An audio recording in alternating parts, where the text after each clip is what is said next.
Welcome to Techtastic, where we navigate the intersection of technology and business, uncovering innovations that redefine our world.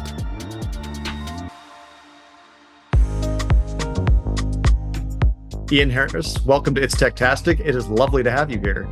Oh, Christian, it's great to be here. Thanks for letting me join such an amazing podcast. My pleasure. So you have Pulse Podcast, which is a AI-enabled production company for producing podcasts. Is that the right way to describe it? That is exactly right. I think what's interesting to talk about in regard to podcasts is that we're now at a point in 2024, they reckon, the people that know, that there's going to be about 400 and 500 million listeners to podcasts in 2024. Wow. That is an astounding number of people as a medium that you can reach across the planet. Do you remember podcasts used to be like this kind of niche geeky thing where, what's a podcast? What are you talking about? Now it's a mainstream thing. It's a thing that everyone can reach. And one of the joys of podcasting, I think, overall is that whatever you are into, whatever it is, there's a little niche of someone that's making a podcast about the thing that you care about. And a lot of the research bears out the fact that people love podcasts because if they have a particular point of view, or they live in a particular city, or they are into a particular type of technology, they can reach people that are of similar minds. And if you want to reach your audience as a company, doing a podcast is obviously a great way of engaging people because, as you know, people listen to podcasts more than they read a headline. They might catch a headline about something and get some impression. But if you can get half an hour of someone's time, I mean, from a marketing perspective, it's inconceivable to be able to get 30 minutes of someone's time talking about something that is in the right ecosystem for your brand. It's an amazing opportunity for marketers and for the listeners who get what they really care about. One of my favorite sales leaders that I interacted with was talking about like people don't buy from a brand because it's the brand. They buy from the brand because it's a known commodity that they trust. They've developed trust with it.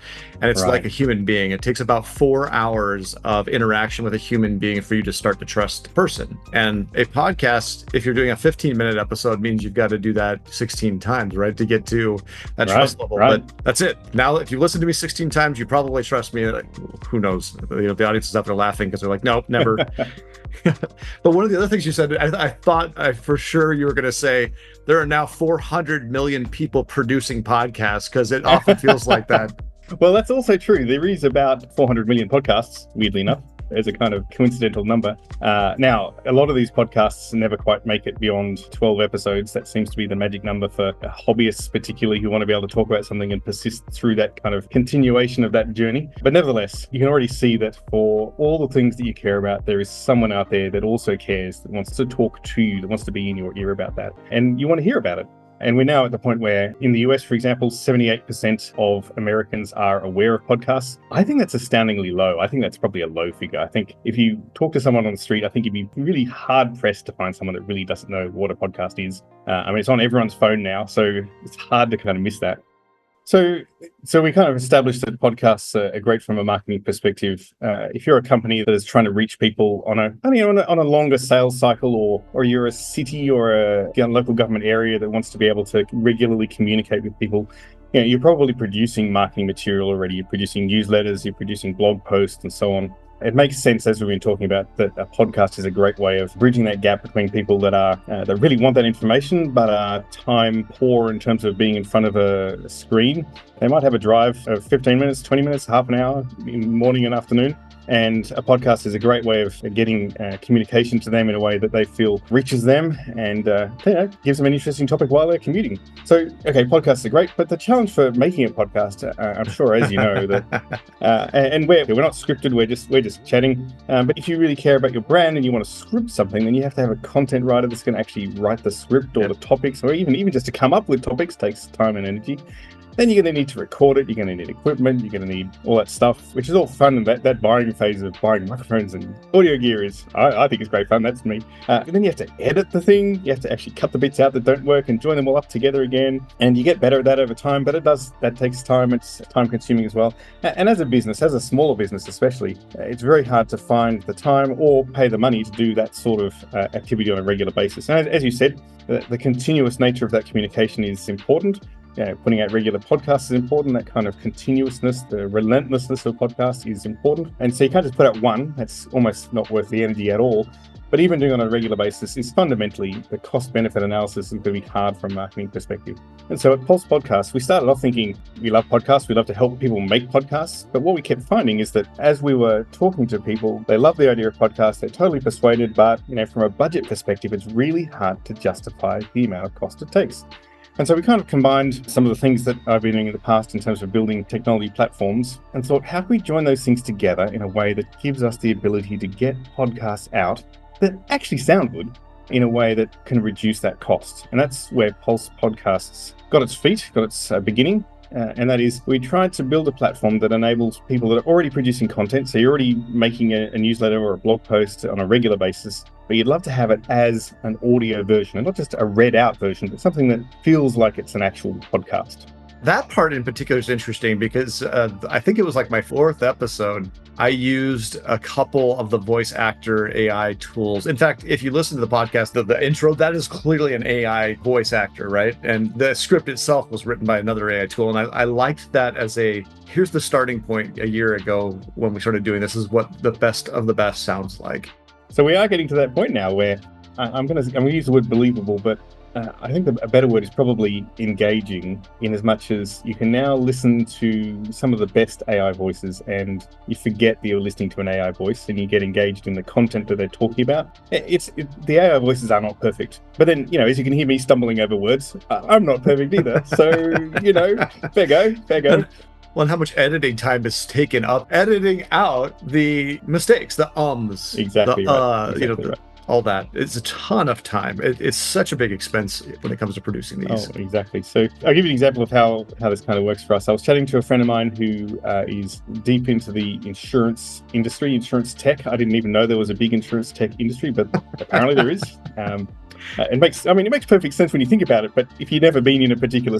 Anyway, so he's chatting to me, he said, Ian, I hear what you're doing about this podcast thing. That's really interesting because I get this newsletter every weekday and it's a kind of scan of all the insurance tech news. Again, I didn't know there was a whole ton of insurance tech news out there, but there is.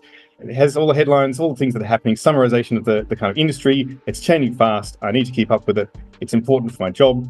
These guys do a great job of summarizing the news. But my problem is that I don't have a lot of screen time. I'm either working in meetings or I don't really just sit around, at a screen able to read. But I do have a, half an hour commute where I drive. I wish I had an audio version of the newsletter as a podcast. That's exactly what we do. So my friend Ivan put me in touch with the guys that make this newsletter, and we had a chat. And I said, why don't I send you a version of your newsletter as a podcast? Admittedly, I think they were probably a little skeptical. The insurance tech industry, as you can imagine, is deeply technical and deeply insurancy. Like there's, nomenclature and terms and stuff I don't understand at all.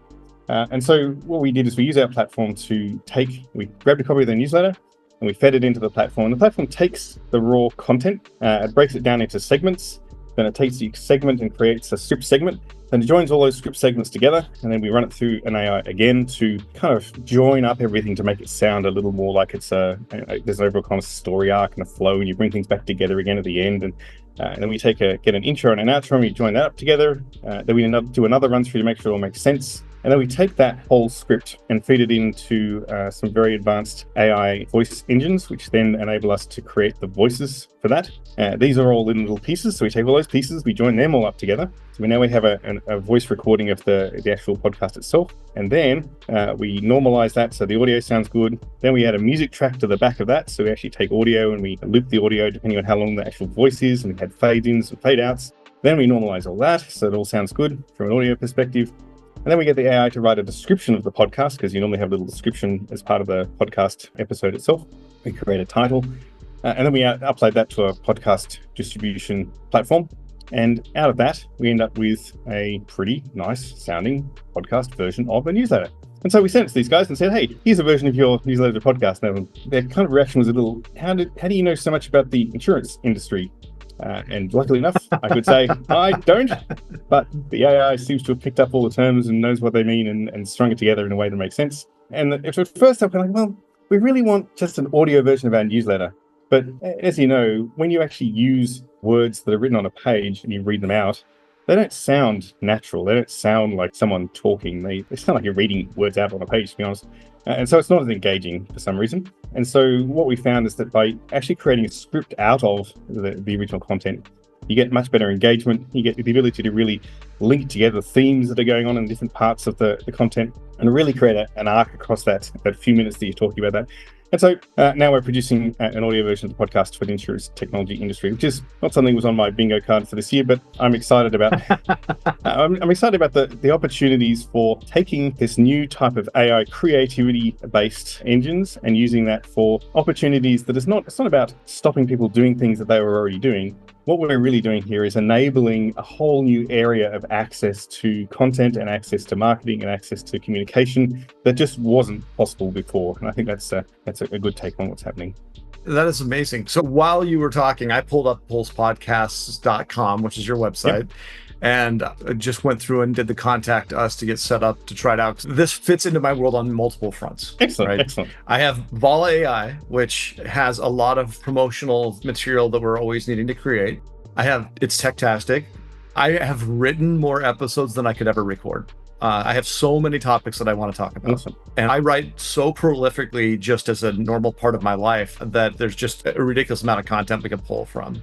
And it would be fun to start doing some longer form episodes that are taking those and turning them into stuff. And I might have to come back in and do some voiceover on parts of it. But if the vast bulk of it was able to be generated and I didn't have to do the production side of it either, so my producer could focus on this show, right. That would be a huge advantage. We could produce a lot more content and get a lot deeper with things. So I'm very interested. I'm looking forward to seeing it. Good. Well, that's exactly the sort of thing that we want to be able to enable companies to do. And I think that's the exciting opportunity we've got here. So, I mean, as part of this process, we were exploring how far can we take this? So you're talking about having some great content that you've already created, but maybe we can, just for fun, we could get the AI to go and research the topic itself. Like, what if you just gave it a topic and said, I don't know, electric vehicles or artificial intelligence? Yeah, artificial intelligence. How about that? And so we subscribed to a news source that gave us access to all the global news sources. Every morning we pull every single keyword-based article about artificial intelligence, and then we take that and feed each individual article into the AI to say, would this be a good topic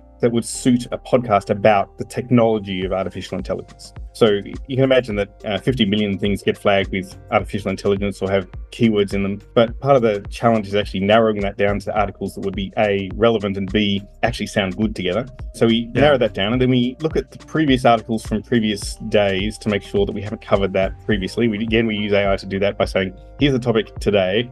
Has this topic been covered in the previous week of podcasts? Because talking about the same thing twice is not very interesting. And then once we've got those articles, then we feed it into that same platform that says, okay, here's my original content. I need to make a podcast out of this. And so we now are producing a podcast every day on artificial intelligence by artificial intelligence, where the AI is actually even choosing the articles. So, and again, it's surprisingly, it's actually quite engaging and interesting. And, I genuinely learn things that I would not have had the time to research every day by going through all the news articles by listening to this podcast. So it's an interesting way of also being able to see what's out there in terms of news and turn that into an audio form. Hey, Ian, we're at time, and I wanted to make sure that everybody heard where to go. It's pulsepodcast.com. But if they wanted to reach out to you directly because they wanted to hear more, or if they wanted to book you for a podcast themselves, how would they get hold of Ian? My email is ian.harris@pulsepodcast.com. It'd be great to hear from you. Check out our website and have a listen to some of the sample podcasts. Even if you're not seeing use for it yourself, it's a great example of some of the amazing stuff that AI is now capable of in terms of creative scripts and actually the voicing itself, just to see where that's up to in terms of, we think it's pretty much state of the art. So if you get a chance to check that out, we'd love to have you on our website just to see and to get your feedback as well. Just drop us a note on the form there and tell us what you think of the podcast, any suggestions. They don't always get it right, but it's often funny and definitely informing. So we'd love you to check it out. And Christian, thank you so much for having me on the show. Loved having you. And that's a wrap for this episode of Techtastic. I want to thank you personally for joining us, and we'll see you next time. Until then, keep exploring and stay curious. Thank you for listening. If you are new here and enjoyed the content, please subscribe. It really helps us out. And if you are a regular listener, thanks so much for your continued support. Overwhelmed by tech debt? Discover Vala AI, the solution to tech challenges with the simplicity of a click. No engineering background? No problem. Vala AI enables anyone to effortlessly tackle tech issues, freeing up your time from tech headaches. Make tech debt vanish with Vala AI, where your tech solutions are just a click away.